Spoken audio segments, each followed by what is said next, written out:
Thank you very much, Rita. This is BBC Channel Islands.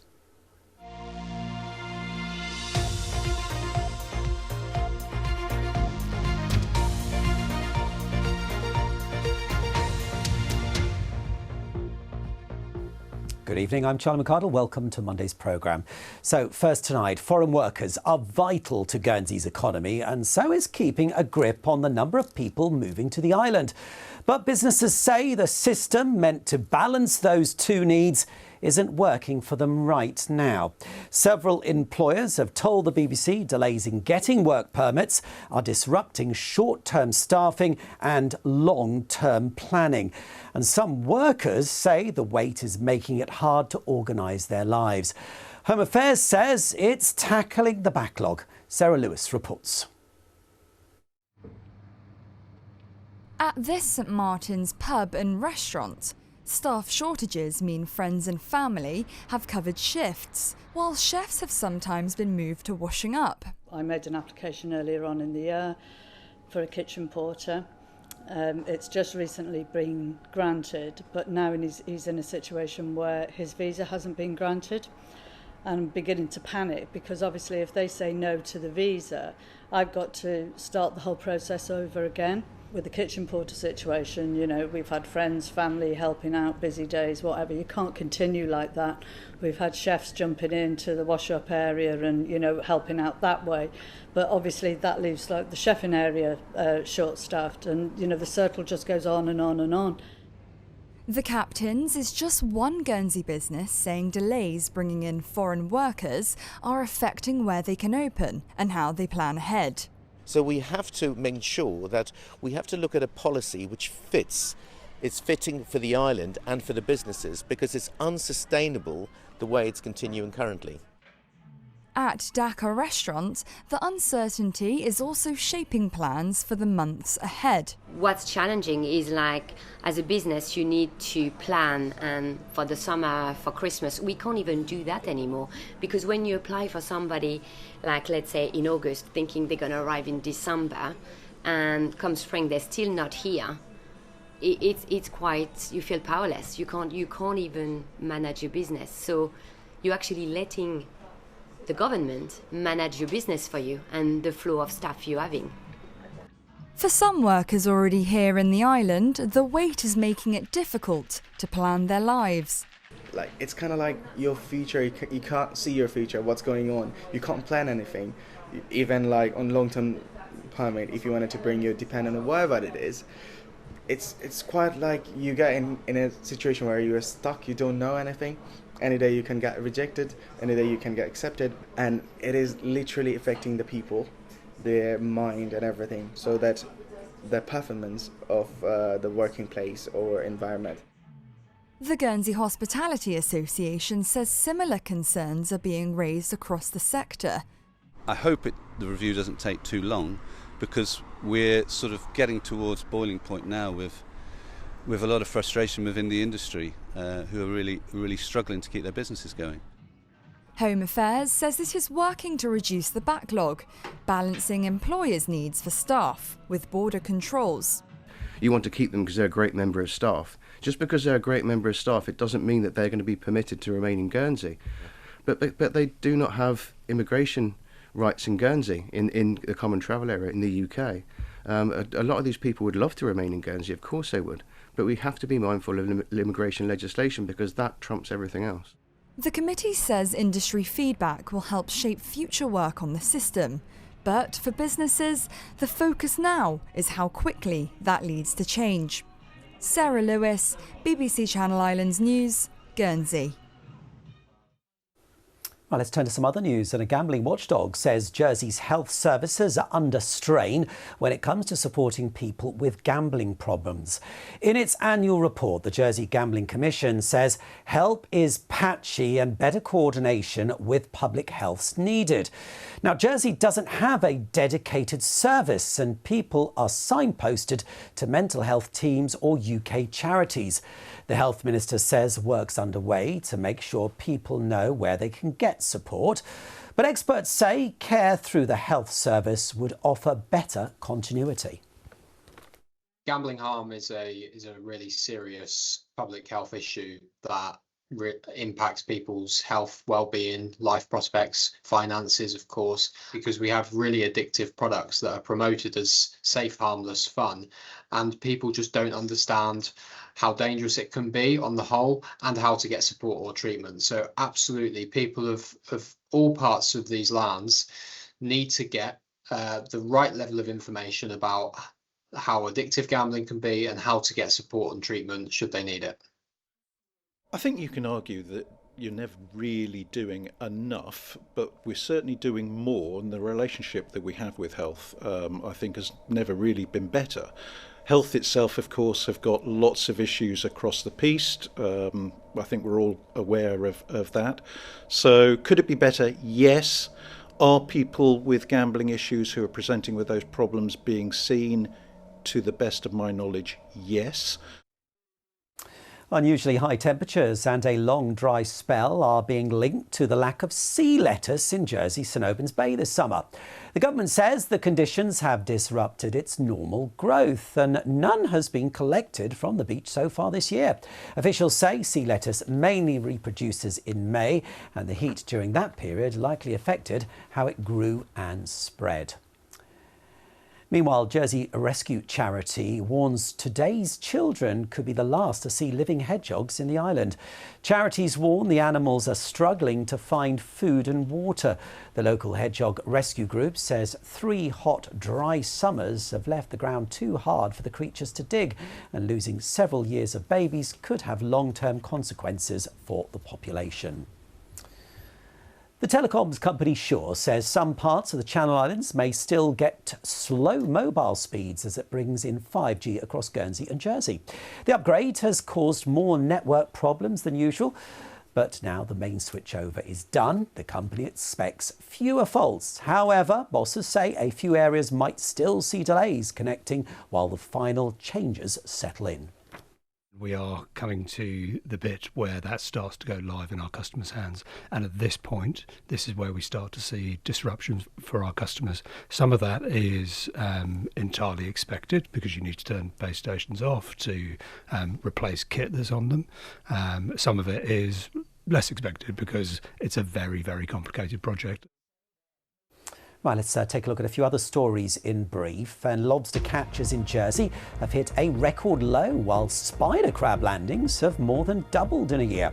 A new Marine Resources report says lobster stocks have fallen sharply since 2021, but protected no-take areas, including Portland Bay, are helping numbers recover. Guernsey's top civil servant says the government will review its working from home policy later this year. Some politicians are worried current arrangements are unsustainable because there's no central data on flexible working and that some state staff are permanently off island. And a new petition is calling for wild camping to be allowed in Jersey's beaches. Supporters say responsible campers should be able to stay overnight using a booking system. Wild camping is currently illegal in the island.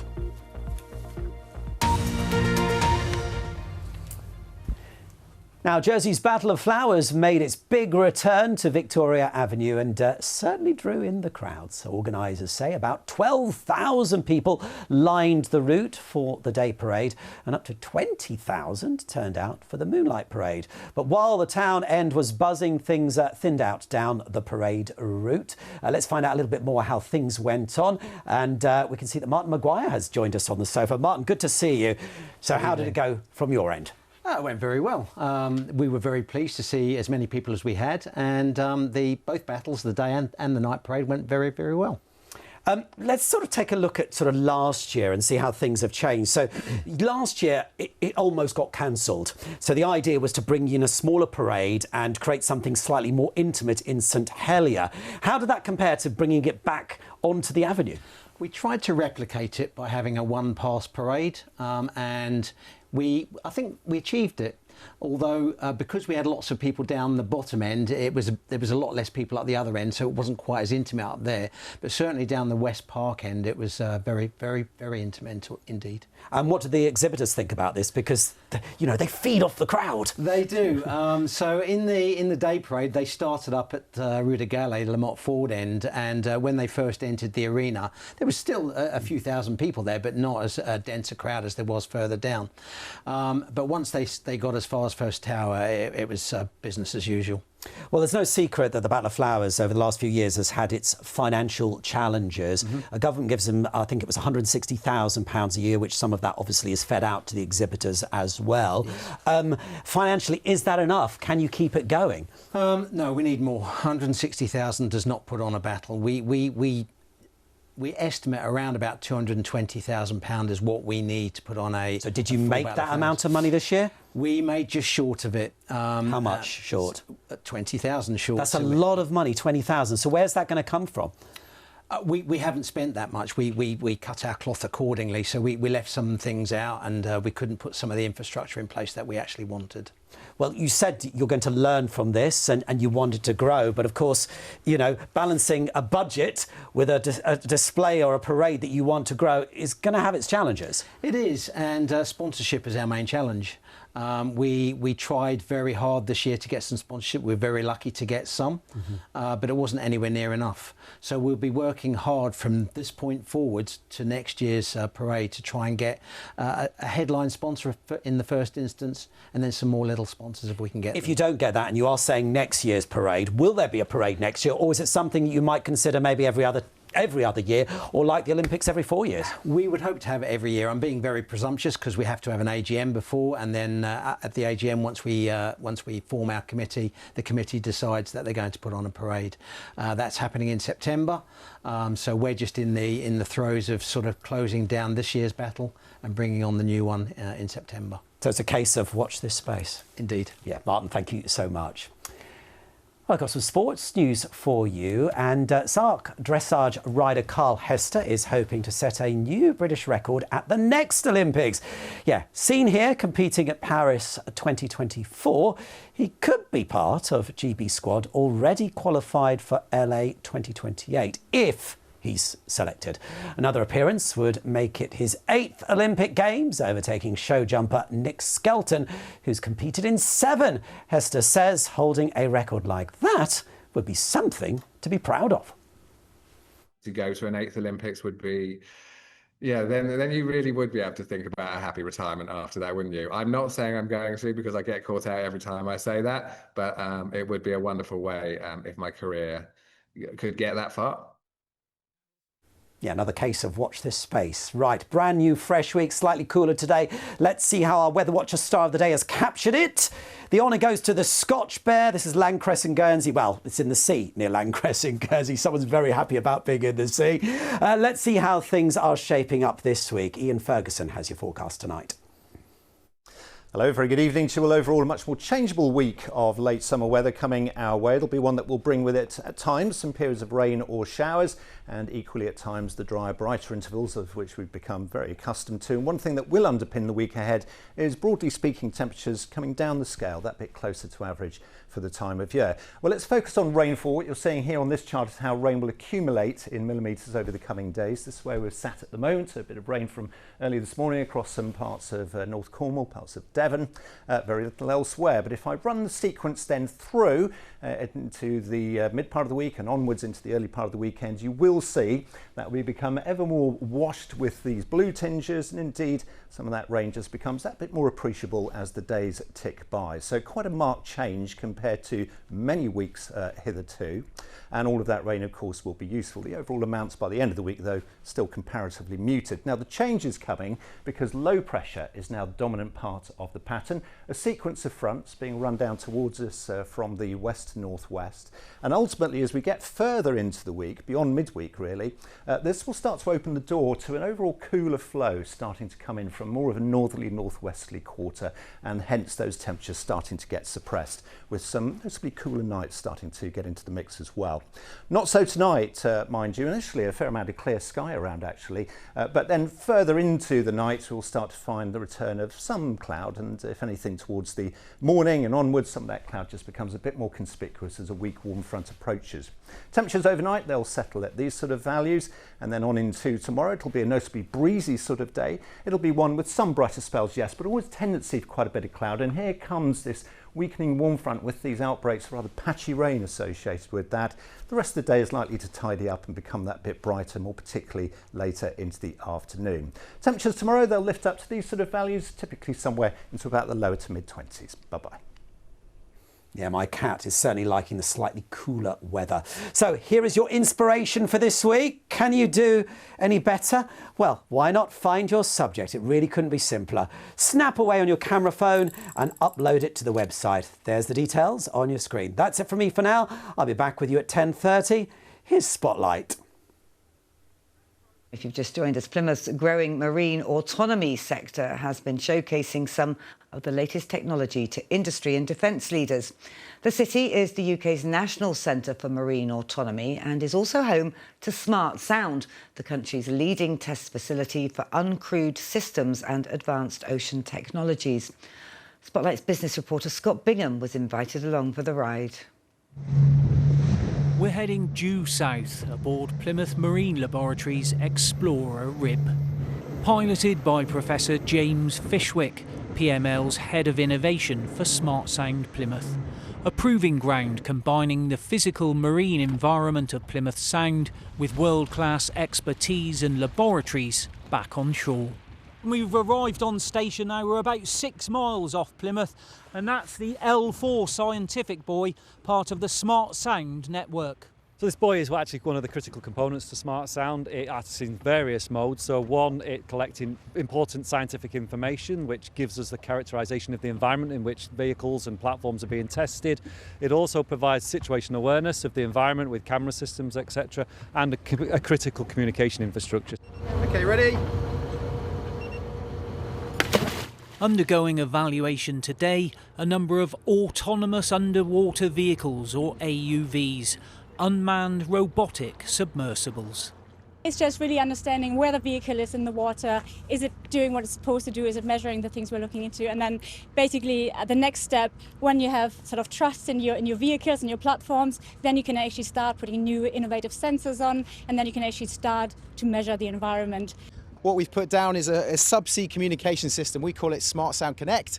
Currently, it's very difficult to track things underwater very easily.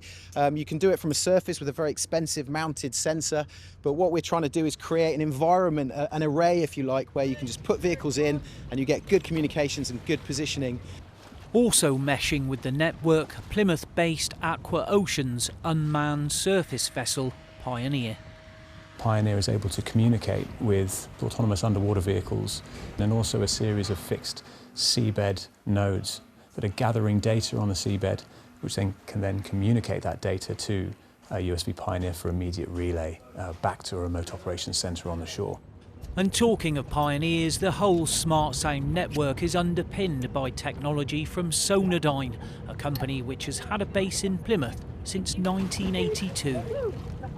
Subs in the water. My CCOM unit is now beeping. Plotting an accurate course for the future is never easy. It's 71 degrees and 208 metres, which is in that direction. But the government's defence investment plan has finally made things clearer, and Plymouth is still pushing ahead as the UK's national centre for marine autonomy. Scott Bingham, BBC Spotlight, Plymouth. Well, let's go to the sport now, but I'm afraid it's not good news. It was an opening day to forget for Plymouth Argyle, who were well and truly beaten at Home Park. Exeter City also suffered defeat on their return to League Two. There is a little bit of good news, though. Cameron Weldon has all the details. There's been plenty of optimism around Argyle recently, and that was only boosted after last week's dramatic Devon Derby victory. But any of that positivity was wiped out inside the opening half an hour on Saturday at Home Park. quick-fire Stockport goals had them 2-0 down inside just 26 minutes, and it could easily have been more.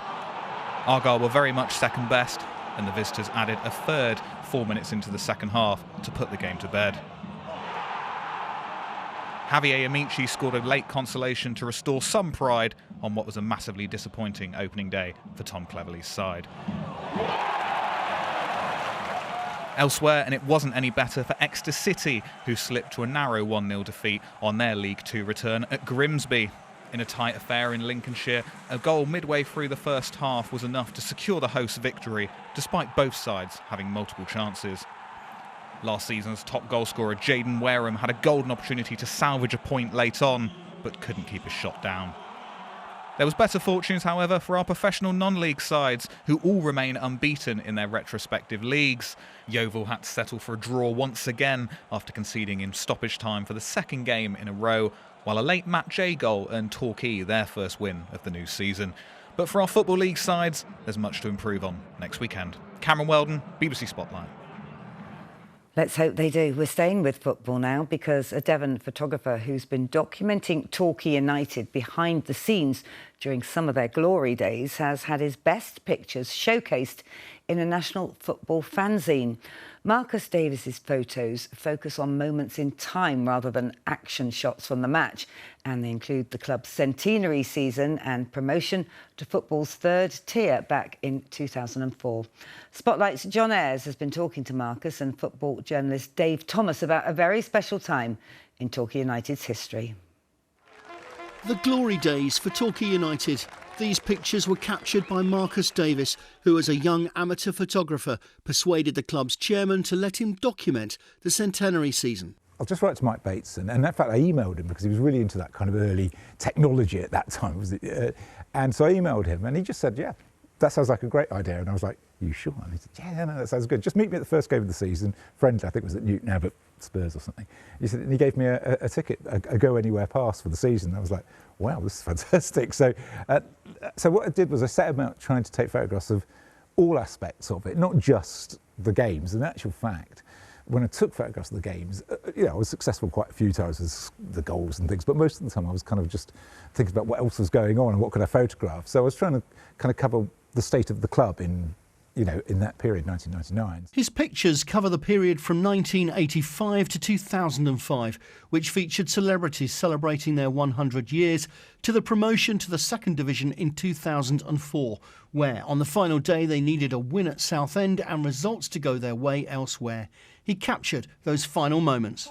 Referee hasn't looked at his watch. Gritton pulls the ball down to Kevin Hill. So I turned around and I took this photograph of basically the Torquay faithful looking kind of like they might sort of all simultaneously have kind of heart attacks in that kind of the moment of, are they going to hang on? Referee still hasn't looked at his watch. Throw in taken by Southend. There can only be one last opportunity. The referee blows his whistle and Torquay United are up into the second division.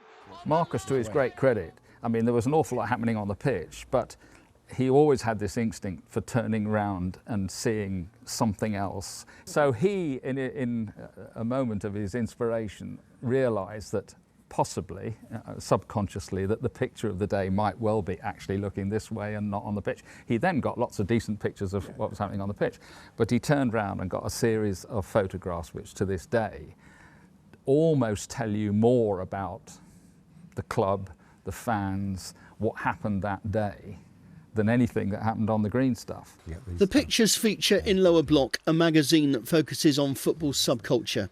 The images capture what life is really like for lower league football clubs. When you want something so desperately in football, and I'm sure fans of Plymouth Argyle and Exeter City and all fans all over the country will go along with this.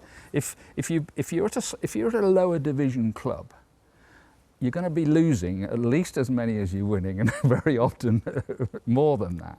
So you have all these years of pent-up hoping and yearning for something really good to happen. And then on these rare occasions... It's the rarity factor, isn't it? It's the rarity. It makes it even better, really. It's the old Sunderland fanzine. It's the hope that kills. The Torquay fans are going absolutely mad. And these days will live long in the memory of Torquay's older fans, hoping one day they could return. John Ayres, BBC Spotlight, Plainmoor. And the rarity makes it so very special, doesn't it? Now, 6 donkeys rescued from a field in Somerset after Storm Chandra earlier this year are on the road to recovery. They were taken to the donkey sanctuary in Sidmouth after the storm flooded their home. Vets from the Devon charity said the donkeys were in a desperate state, but they're much better now. They're all really happy and settled, and the kind of transformation in kind of their demeanour and personalities that are developed over the last 6 months has been really, really nice to see. Keep getting better, donkeys. Right, time to find out what the weather's got in store for us now. Are we saying hello to some rain? Well, here's Ian with the forecast. Hello, very good evening to you. A very different week of weather lies ahead. This is going to be a more complex week in terms of the mixture between the drier, brighter phases and those prone to bringing some outbreaks of rain, which of course will be useful given the current conditions. And at times it will be that bit breezier. And one important factor is temperatures coming down the scale, somewhat at least, as we head particularly later into the week. Well, let's focus on rainfall, which has been of growing importance, certainly the lack of it. This is showing you how rain will accumulate over the next few days. The scale at the top speaks for itself. So this is where things are sitting at the moment, courtesy of a little bit of rain that we had this morning. Now, if I run this sequence through, you will see that in contrast to pretty much the last 2 months, there is a much more appreciable signal there for some rainfall across a fair part of the country, but it's still comparatively muted in terms of overall amounts for our particular part of the world. However, every millimetre of rain will certainly be useful. Now, the conditions will change courtesy of the fact that this week low pressure will be the dominant force. Sequence of fronts running down across us, one of which will arrive again early tomorrow. There'll be another one giving more in the way of rainfall actually overnight into Wednesday, and all the while this area of low pressure is slipping its way down across us, ensuring a few things will happen, not least some outbreaks of rain or showers, but also ultimately through midweek onwards more of a flow coming from a northerly quarter, and that will usher in a change to some noticeably fresher and cooler conditions with some cooler nights as well.